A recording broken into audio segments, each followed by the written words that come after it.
Assalamualaikum warahmatullahi wabarakatuh. Waalaikumsalam warahmatullahi wabarakatuh. Selamat pagi menjelang siang, salam sejahtera untuk kita semua. Terima kasih atas kesempatan yang diberikan kepada saya hari ini menjelaskan jurus BK2 yaitu kelola emosi.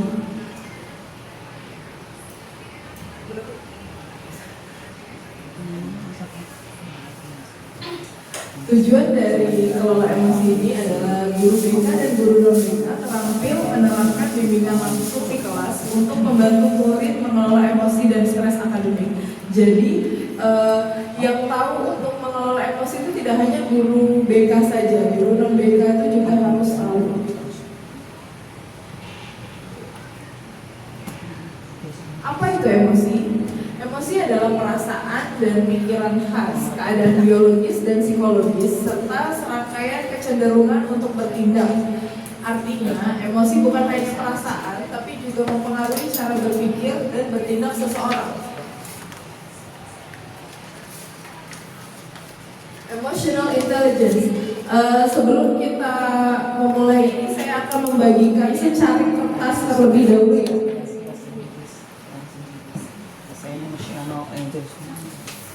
Emosional itu bahasa Inggris. Intelektual.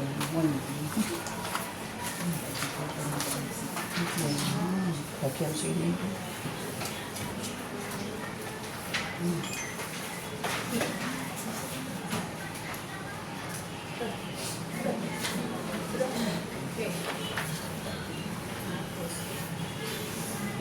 Di depan Anda ada secari kertas. Sesaat lagi saya akan menampilkan sebuah kasus sebagai contoh. Anda bisa mengungkapkan emosi yang Anda rasakan. Apabila Anda merasa kesal, Anda bisa meremas kertas tersebut. Apabila Anda tidak merasa kesal, Anda bisa mengusap-usap kertas tersebut. Jadi kalau misalnya lagi kesal atau marah, boleh diremas. Remesnya boleh semua enggak atau setengah boleh, terserah gitu. Tergantung emosi yang Anda rasakan tuh seperti apa. Seperti remuk langsung. Ini adalah contoh kasus ya. Anda adalah seorang guru yang teladan. Anda selalu datang tepat waktu. Namun hari itu Anda datang terlambat dikarenakan ban kendaraan Anda tiba-tiba bocor di jalan. Apa yang Anda rasakan? Kesal. Double. Ya Allah, gitu. Ujian apa lagi? Oke, lanjut. Setelah Anda selesai memperbaiki ban Anda di bengkel, Anda baru ingat kalau bahan ajar yang harus Anda bawa hari ini ternyata tertinggal di rumah Anda. Itu bensin buat besok tahu. Parah ya. Oke. Sesampainya di sekolah, Anda masuk kelas dan menemukan salah satu murid Anda sedang tidur di kelas. Anak itu terlambat masuk kelas sebelumnya dan ia tidak memperhatikan pelajaran yang sedang Anda jelaskan di depan. Ya, apa yang Anda rasakan? Kasih suara musik. Nina bubuk. Oh, Buternya sedikit aja ya? Iya. Buternya masih sabar. Masih sabar. Next. Anda langsung menegur murid tersebut. Anda bertanya, mengapa murid itu terlambat? Padahal ia termasuk murid teladan yang tidak pernah terlambat. Ia juga tidak pernah tidur di kelas. Lalu murid itu berkata bahwa ia kelelahan setelah mengurus jenazah ibunya dan ia baru saja memakamkan ibunya tadi pagi. Jadi yang dirasakan apa? Tetes air mata. Tetap kesal atau sedih? Terenyuh dong. Sedih. Kalau sedih, Napasnya dia lagi. Oh, bener Bu Hana tadi. Tidak jadi kan tadi awalnya kita marah nih, Iya. marah. Terus habis itu begitu tahu alasannya, oh ternyata karena ibunya meninggal. Jadi kan nggak jadi marah ya, merasa sedih, merasa bersalah seperti itu. Next. Jadi ini refleksinya. Refleksinya ini adalah kertas yang ibu-ibu tadi remas-remas. Nah, bagaimana kondisi kertas yang ibu pegang tadi gimana? Apakah Anda merasa menyesal dengan apa yang sudah Anda lakukan terhadap kertas tersebut? Jadi tempatan walau Jika kertas itu adalah murid kita, bagaimana seharusnya kita bersikap? perbaiki. Diperbaiki seperti apa, Bu? Kita boleh Dinasehati. Tapi kan tadi awalnya marah. Marah. Iya, yang nakal Manusia. alasannya sampai dia kelar. Jadi begitu kita tahu kita nasihati. Nah, Oh iya. sama ini yang saya jawabannya. Oke, next. Oke, jadi social emotional learning, pembelajaran sosial emosional. Ellis dan Arnold mendefinisikan bahwa proses belajar sosial emosional adalah proses belajar mengenali dan mengelola emosi, menyelesaikan masalah, mengembangkan relasi sosial yang baik, dapat berempati, membuat keputusan yang tepat, dan bertanggung jawab. Jadi emosi yang kita kelola, yang kita keluarkan itu kita harus bertanggung jawab pada emosi kita yang kita buat. Collaborative for academic, social, and emotional learning mengelompokkan komponen pembelajaran sosial emosional menjadi 5 komponen yang dijabarkan sebagai berikut. Next. Yang pertama, self-awareness, menyadari diri, kemampuan untuk memahami emosi, pemikiran, dan nilai-nilai yang mempengaruhi perilaku dalam berbagai situasi. Conclusionnya, saya bisa mengenali emosi saya seperti senang, sedih, takut, malu, khawatir, dan lain-lain. Yang kedua, self-management, mengelola diri, kemampuan untuk mengatur emosi, pemikiran, dan perilaku secara efektif pada situasi yang berbeda. Conclusionnya, saya tahu caranya untuk menenangkan diri saya saat marah, takut, khawatir, dan lain-lain. Responsible decision making, mengambil keputusan yang bertanggung jawab, membuat pilihan yang tepat dan konstruktif pada situasi tertentu. Conclusionnya, saya memahami keputusan yang saya ambil dapat berdampak pada diri saya dan orang lain. Jadi kalau misalnya kita marah itu kan kalau kita melampiaskan sama murid pasti kan ada resikonya yang harus kita tanggung. Lanjut. Relationship skills, terampil berelasi, kemampuan memahami perspektif yang berbeda, termasuk berempati terhadap kondisi individu dengan latar belakang yang berbeda. Konklusinya, saya menjalin pertemanan sehat dengan mereka. Jadi contohnya kayak tadi, kita kan tadi emosi tuh marah, tapi setelah kita tahu latar belakangnya seperti apa, jadi kita bisa berempati.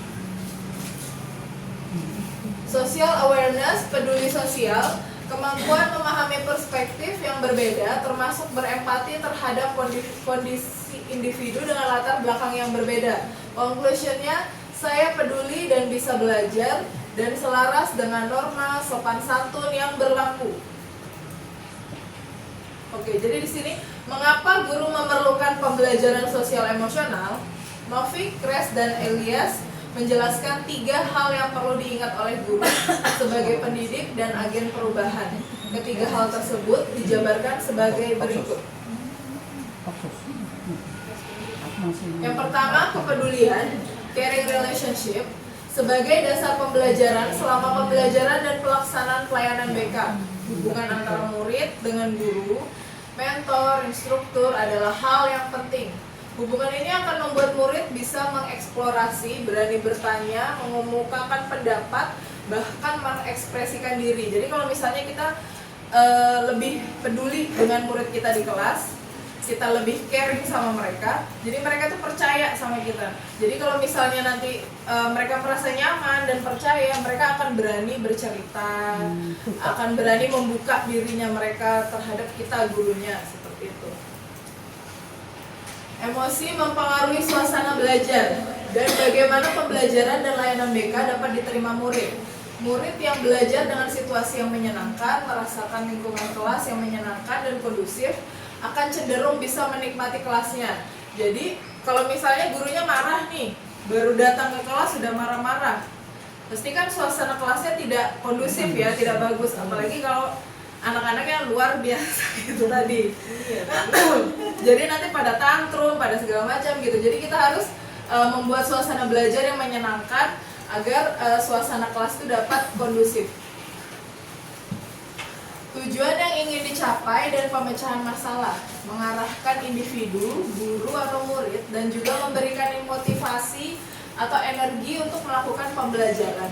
Adanya tujuan dan pemecahan masalah yang terjadi di kelas dan lingkungan sekolah akan membantu guru dan murid untuk mengarahkan dirinya untuk mencapai tujuan dengan tepat. Misalnya, guru mengetahui tujuan pembelajaran dan mengetahui fungsi aktivitas yang dilakukan, maka guru dapat menikmati proses mengajarnya.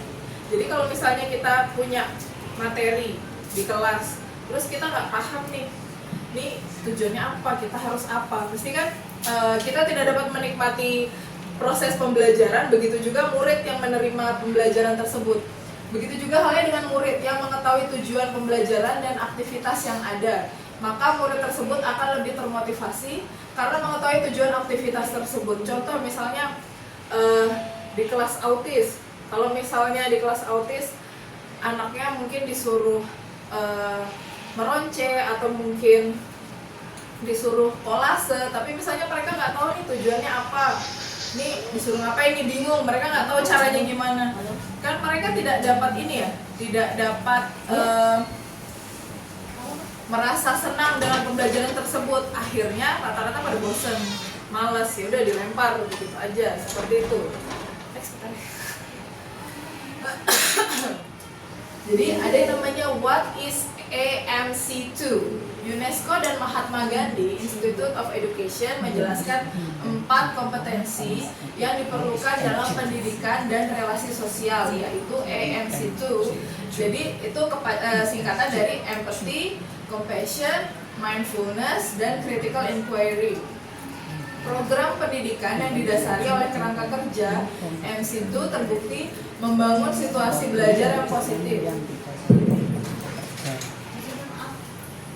Ya, nggak ada kan? Nggak ada di sana. Loh, Pak Eno, ada bilang sama Bu Sinta ada apa udah ya? Sudah, Mas, atas nama Bu Sinta. Iya, Atas nama Bu Sinta, Mas. bilang aja Mas. Datangin.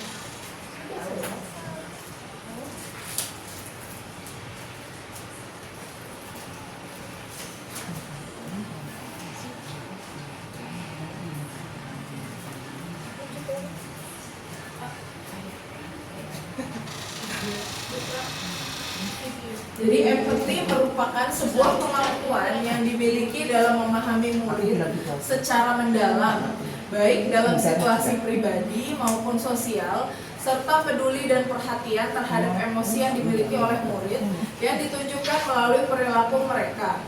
Goleman dalam HOR menjelaskan 3 kategori empati. Berikut ini paparan ketiga kategori tersebut. Jadi ada yang namanya cognitive empathy, kemampuan individu dalam mengetahui dan memahami perasaan yang dimiliki oleh orang lain. Cognitive empathy diperoleh melalui receptive learning, pembelajaran yang terbuka, bersahabat melalui information gathering, dan mempelajari situasi serta perspektif orang lain. Yang kedua, emotional empathy, kemampuan individu dalam merasakan apa yang orang lain rasakan. Hal ini biasanya diperoleh dari interaksi dengan orang lain sehingga dapat memahami dan menghargai perasaan orang lain. Yang terakhir, actionable empathy, kemampuan individu dalam memberikan respon atau tindakan sesuai dengan perasaan orang lain. Goleman menyebut empathy ini sebagai compassionate empathy. Oke, jadi what is mindfulness? Apa itu mindfulness atau pemahaman diri? Pemahaman diri diperlukan dalam proses mengajar. Mindfulness merupakan kemampuan individu untuk sadar akan pengalaman yang dimiliki sehingga mau menerima situasi apapun tanpa menghakimi diri sendiri. Kemampuan ini dapat ditunjukkan dengan perilaku meditasi atau menenangkan diri yang dianggap dapat mengurangi bias dan perilaku negatif dalam menghadapi sesuatu. Terdapat beberapa teknik mindfulness yang dapat dilakukan seseorang. Berikut ini 3 teknik mindfulness yang dimaksud.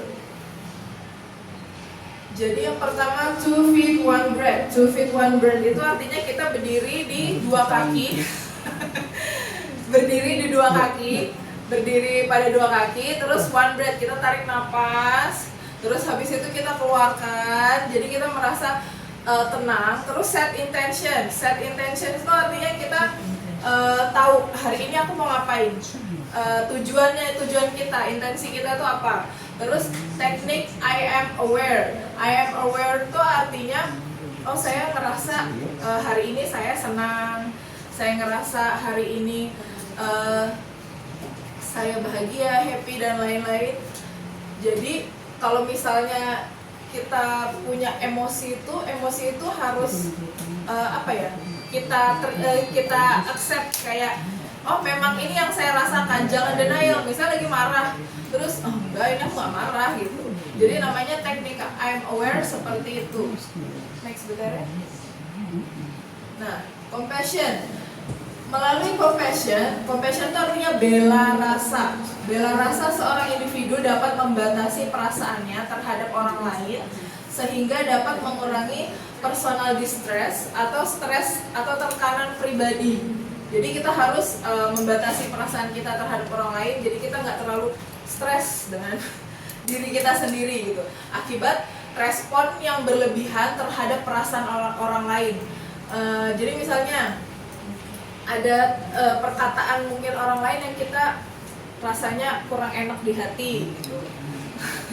Jadi kalau kayak gitu kita harus batasi perasaan kita. Oh mungkin orang ini tidak bagus buat saya. Kalau misalnya seperti itu, kita harus membatasi diri biar kita tidak terlalu stres, karena kadang yang bikin diri kita stres tuh pikiran kita sendiri. Terus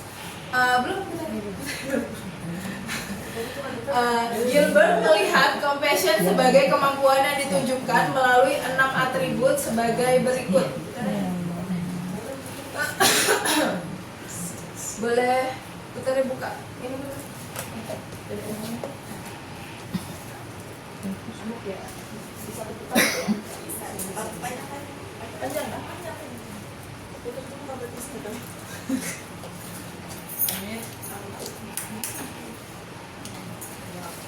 Oke, jadi ada sensitivity. Ya.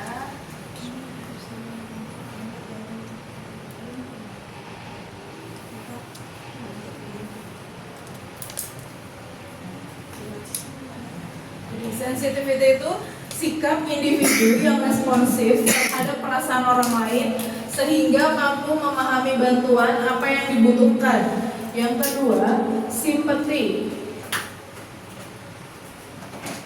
Sympathy itu kemampuan individu dalam menunjukkan kepedulian terhadap orang lain. Jadi kita itu harus menunjukkan kepedulian kita terhadap orang lain. Yang ketiga, empathy, kemampuan individu untuk memahami perspektif orang lain. Yang keempat, caring, mampu menunjukkan respon peduli yang memberikan motivasi terhadap orang lain. Yang kelima, tolerance, kemampuan untuk menoleransi emosi yang dimiliki ketika dihadapkan dengan penderitaan orang lain tanpa merasa kewalahan. Jadi kalau misalnya orang lain tuh ada menceritakan misalnya perasaan mereka, terus kita tuh harus memberi toleransi agar penderitaan yang orang lain tersebut tuh kita kalau misalnya kita rasain tuh jangan sampai kita kewalahan, jangan sampai juga kita merasa perasaan yang berlebihan seperti itu. Terus non-judgment, kemampuan untuk menerima kondisi atau perasaan orang lain tanpa menunjukkan rasa frustasi, marah, atau jijik. Jadi misalnya nih ada orang dia ceritanya sebenarnya kita dengar ceritanya marah gitu kan, marah, tapi jangan kita tunjukkan jangan kita tunjukkan kalau kita marah gitu.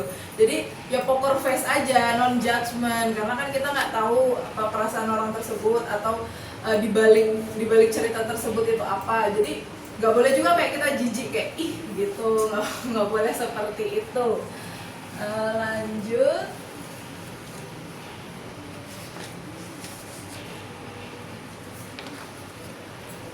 Nah, what is critical inquiry? Critical inquiry adalah bagian dari EMC2 yang berfokus pada kemampuan untuk bertanya secara mendalam, mengevaluasi informasi secara objektif, dan mencari pemahaman yang lebih komprehensif.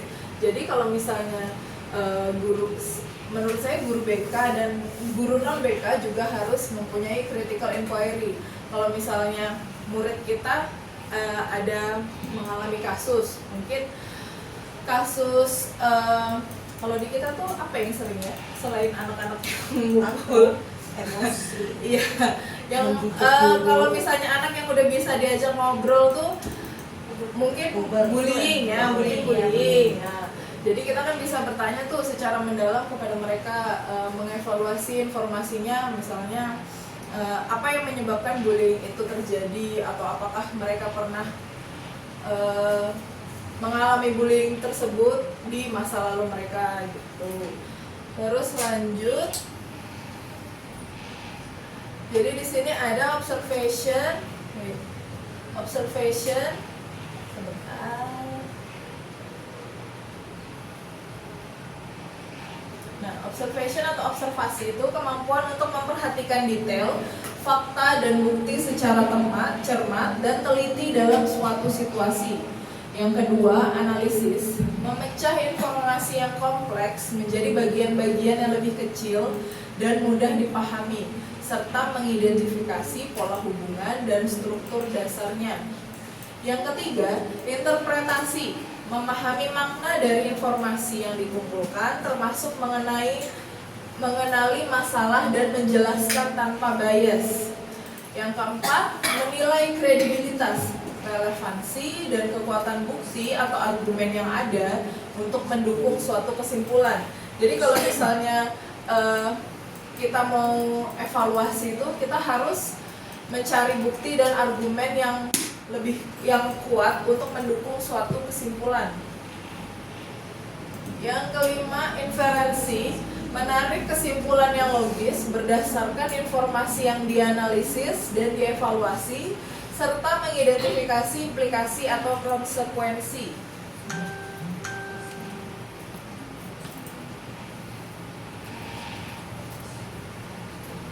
Lanjut. Nah, jadi di sini ada peta emosi. Peta emosinya agak ini ya. Sebentar saya cari dulu.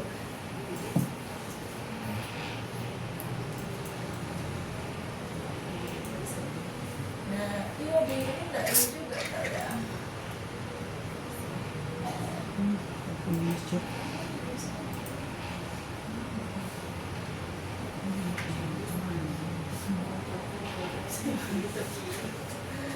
Memang begitu tulisannya. Jadi di sini ada peta emosi. Peta emosi di situ ada sad, angry, scared, happy, excited, tender.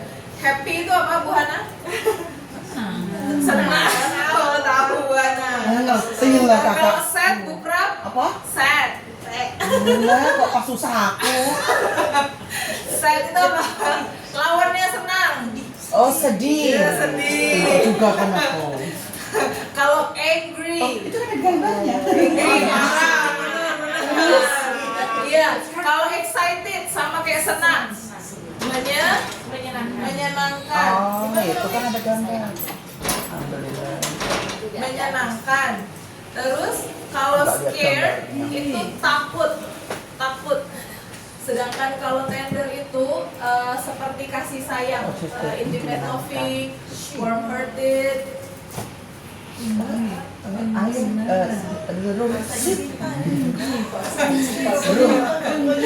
Jadi ibu-ibu biasanya di kelas itu pasti ada ini kan, macam seperti peta emosi. Apa yang kalian rasakan hari ini?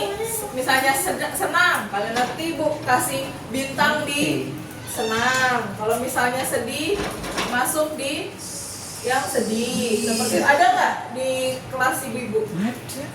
Ada gurunya sih memang. Ada. Jadi kita harus meregulasi emosi murid kita biar kita tahu nih, oh moodnya, misalnya moodnya Jensen hari ini happy, misalnya happy senang. Happy senang di perut. The teacher Seperti itu. The teacher shit.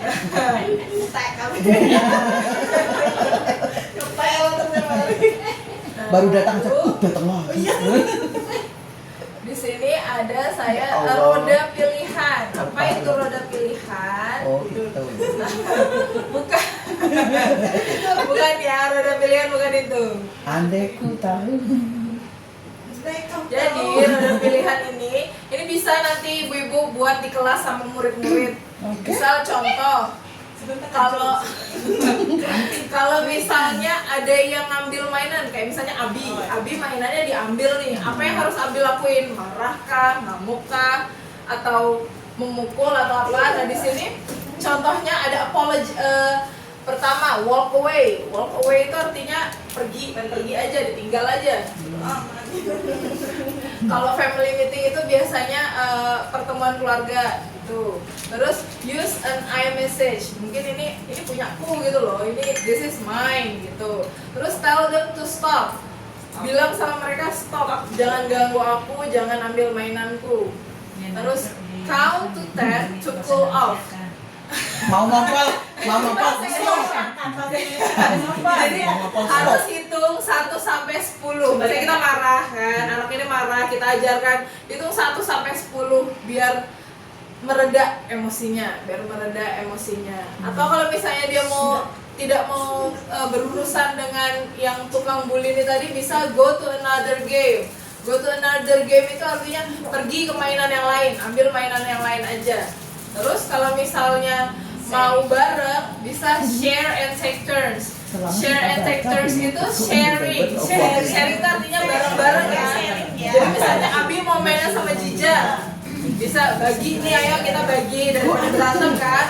Sama apologize. Apologize itu minta maaf.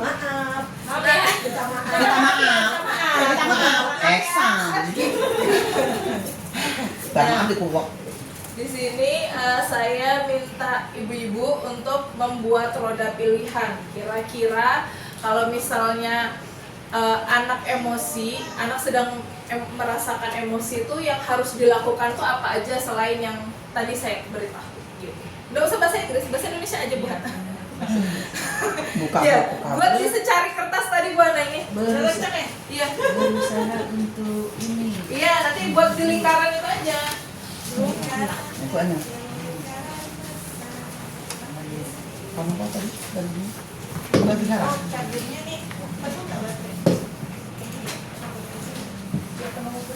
Mencari kan? Ini bisa. Nanti saya tanya satu-satu. Iya, berbagai. Lagi.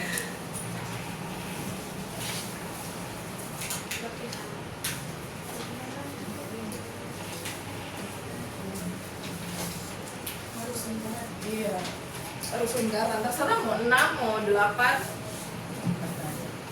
Terlalu banyak.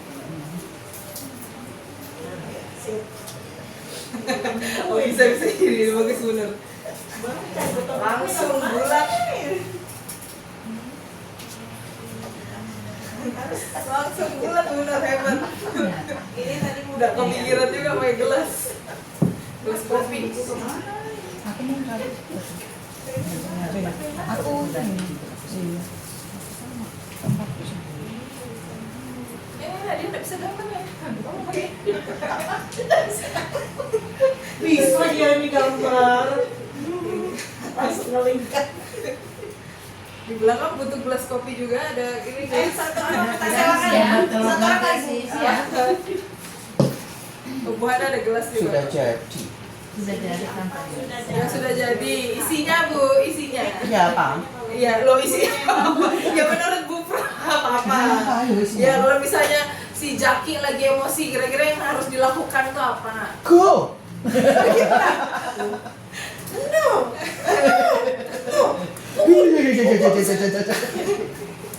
Apa ya?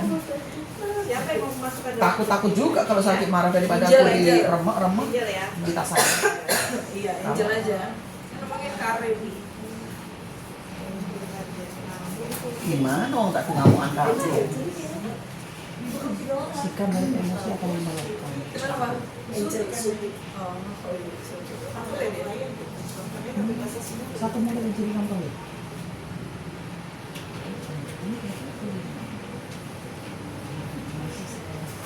Tidak. Bisa lah, sudah bisa. Modelmu tidak. Lagi pikiran, lagi ngamurin emosi ya. Ya, apa yang harus dilakukan?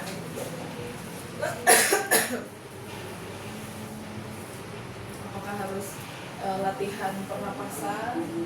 Sembur. Iya, tarik nafas. Versi kita masing-masing. Sesuai kondisi anak. Iya. Iya. Versi kita masing-masing. Iya, versi Dengan masing-masing, bahasa, versi guru aku masing-masing lah. Berdoa. Di rukiah. Iya.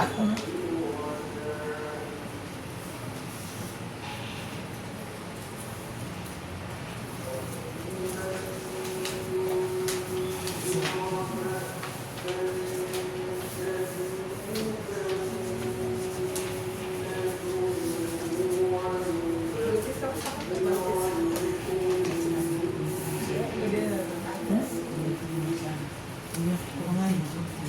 Kuntangnya ngono mau. Boleh. Emang duduk di sini disuruh terus. Sabut roda kehidupan di kelas. Roda Boleh kehidupan besok ya? selesai berat. Lu nggak disuruh terus.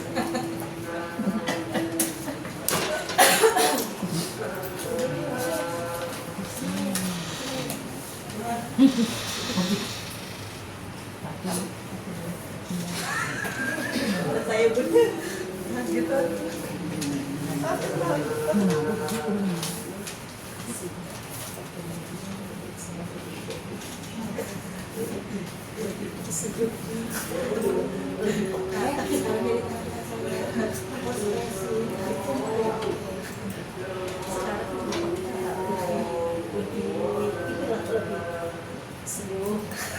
Kalau dulu kan masa bodoh karena wajar masuk.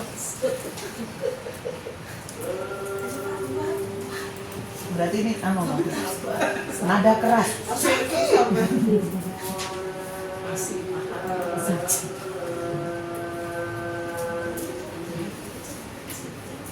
Sudah pernah ke Sudah.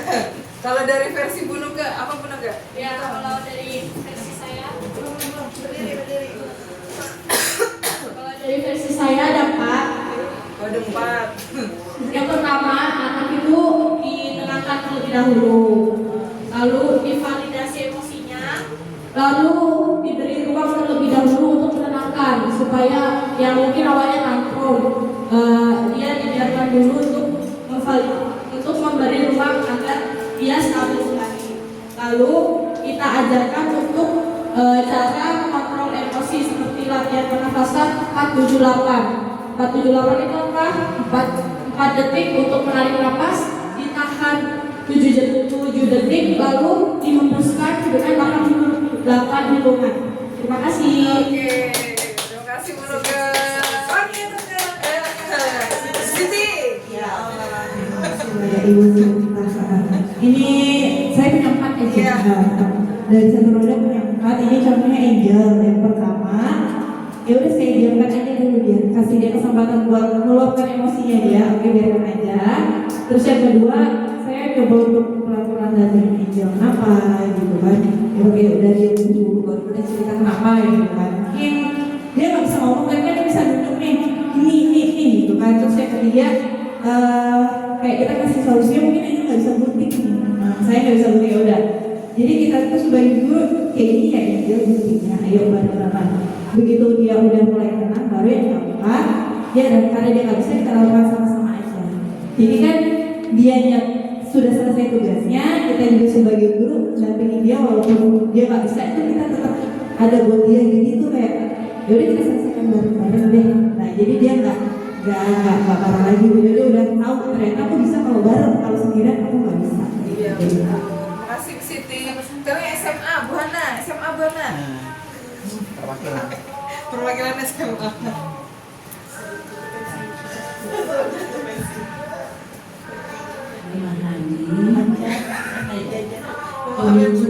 Emosinya, Ya, Bu Hafim Cemsi. memang Habib emosinya, apa yang memicu emosi Dilan. Oh Dilan, pakai Dilan. Oke, Iya, Dilan. model Dilan. Nah, pertama kita membangun komunikasi yang seperti Dilan. Coba yang dulunya kita bangun komunikasi dulu. Tapi Dilan kira-kira paham nggak Bu? Kadang paham, kadang paham. Misalnya dia lari, Dilan, sini saya tidak, dia duduk. Ya mungkin dia paham, Iya. ya mungkin dia paham. Kan kita panggil kan dia bagus kan. Nah, Dilan di sini kita duduk sama-sama, kita belajar sama-sama. Masih lari-lari dia kan, teriak dia. Ya, didiamin dulu. Sudah itu capek cukup mendengar, panggil. Nah, kita berkomunikasi dengan seperti mengajar strategi yang lugas misalnya. Yang lugas itu apa sih? Yang lugas misalnya kita lugas sama dia. Apa? Bukan. Lugas. Yang longgar, yang tidak menginginkan dia, yang beri ruang dia, Memberikan dia kebebasan. memberikan dia kebebasan supaya tidak mengulangi apa yang dia lakukan tadi yang kita tidak suka dalam kelas. Cuma itu saja. Oke, terima kasih Bu Hana. Iya, sama-sama.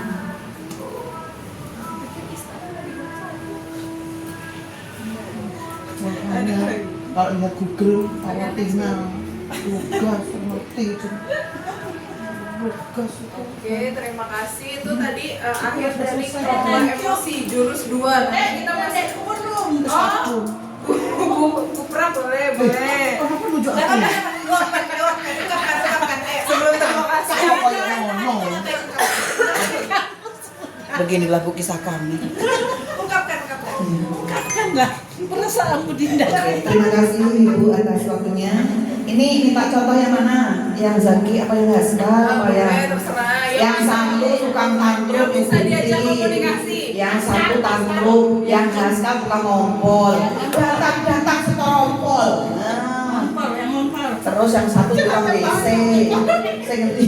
Nah, ini untuk Zaki, jika Zaki tantrum sudah mulai begitu, saya datangi rupiah dulu. Habis rupiah, tangan saya pegang. Jika tangan sudah sampai mau mencubit, aku bilang, masa gurumu mau sakitin? Adakah cerita guru disiksa anak? Kan dia paham. Nah, Paham. Berarti. Jangan di rupiah dulu makanya. Jadi masa ada guru disiksa terus. Nah, habis itu kita elus kan. Habis kita elus itu, yuk kita belajar. Mau belajar, tapi itu habis tulis pensilnya wing. Nah, itu dari Zaki. Kalau dari Sadam setelah menulis, gitu kan, kode minta di kamar mandi, belajar dulu. Akhirnya kita pendewasaan itu ternyata sambil berjalan, begitu. Ya, begitu liku-likunya. Sudah, apalagi? Jangan diceritakan. Sudah dua aja. Dan alhamdulillah setelah saya terapkan dengan pendekatan yang memakai hati, alhamdulillah bisa tercapai.